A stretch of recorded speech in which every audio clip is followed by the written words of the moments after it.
আমরা সংস্কার চাই, সংস্কার করেছি। আমরা প্রত্যেকটা সভায় যেগুলো আপনার আলোচনা হয়েছে সেই সভায় উপস্থিত থেকেছি এবং শেষ পর্যন্ত সনদে স্বাক্ষর করেছি। আজকে প্রশ্ন উঠেছে, যেটা আপনারা বলেছেন বিভিন্নভাবে, আমরা একটা কথা খুব পরিষ্কার করে বলতে চাই, বিএনপি সংস্কারের দল। বিএনপির জন্ম হয়েছে সংস্কারের মধ্য দিয়ে। বিএনপি 79-এ বিএনপি তৈরি হয়েছিল। শহীদ প্রেসিডেন্ট জিয়াউর রহমান তখন এই বিএনপি প্রতিষ্ঠা করেছিলেন। একদলীয় শাসন ব্যবস্থা থেকে বহুদলীয় গণতন্ত্রে নিয়ে এসেছিল, অর্থাৎ শহীদ জিয়াউর রহমান নিয়ে এসেছিল। সমস্ত পত্র পত্রিকাগুলো বন্ধ ছিল, সেগুলো সমস্ত খুলে দেওয়া হয়েছিল। মানুষের যে মৌলিক যে অধিকার, সেই অধিকারগুলোকে প্রতিষ্ঠিত করা হয়েছিল এবং সেটা করেছিলেন শহীদ প্রেসিডেন্ট জিয়াউর রহমান। আজকে একদিকে রাজনৈতিক সংস্কার, অন্যদিকে অর্থনৈতিক সংস্কার, পুরোটাই তখন শহীদ প্রেসিডেন্ট জিয়াউর রহমান করেছেন। পরবর্তীকালে দেশনেত্রী Begum Khaleda Zia presidential form of government থেকে পার্লামেন্টারি ফর্ম অফ গভর্নমেন্টে ফিরে গেছেন।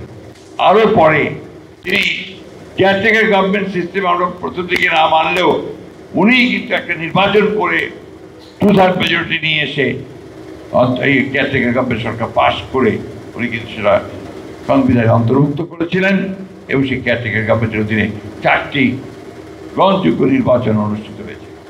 সুতরাং বিএনপি সংস্কার চায় না, এই কথা যারা বলে তারা পুরোপুরি জাতির সামনে জাতিকে বিভ্রান্ত করবার জন্য বলে। বিএনপি অবশ্যই সংস্কার চায়। 2016 সালে বিএনপি ভিশন 2030 দিয়েছে সংস্কারের জন্য। রাজনৈতিক দলগুলোর সঙ্গে কথা বলে আগে 10 দফা ছিল, 27 দফা, তারপর 31 দফা দিয়েছে আপনার এই সংস্কারের জন্য। সুতরাং এই কথা বলে মানুষকে বিভ্রান্ত করতে চায় যে বিএনপি সংস্কার চায় না। আমরা সংস্কার চাই, সংস্কার করেছি। আমরা প্রত্যেকটা সভায় যেগুলো আপনার আলোচনা হয়েছে সেই সভায় উপস্থিত থেকেছি এবং শেষ পর্যন্ত সনদে স্বাক্ষর করেছি। তো আমরা কোনো বিট্রে করিনি, আমরা কোনো বিভ্রান্ত করিনি। বিভ্রান্ত এবং বিট্রিয়াল যদি আসে এই ঐকমত্য কমিশনে যারা দায়িত্বে আছেন তাদের কাছ থেকে এসেছে।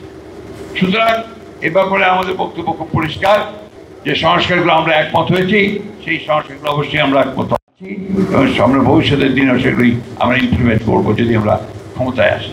এবং আমরা যেগুলো পারিনি সেগুলো আমাদের ম্যানিফেস্টোতে নিয়ে এসেছে সেটা আমরা করবো।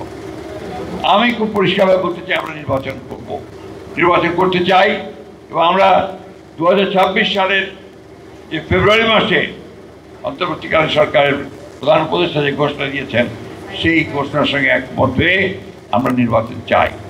সেই নির্বাচনকে আজকে আপনার বানচাল করার জন্য, সেই নির্বাচনকে বিলম্বিত করবার জন্য একটা মহল উঠে পড়ে গেছে।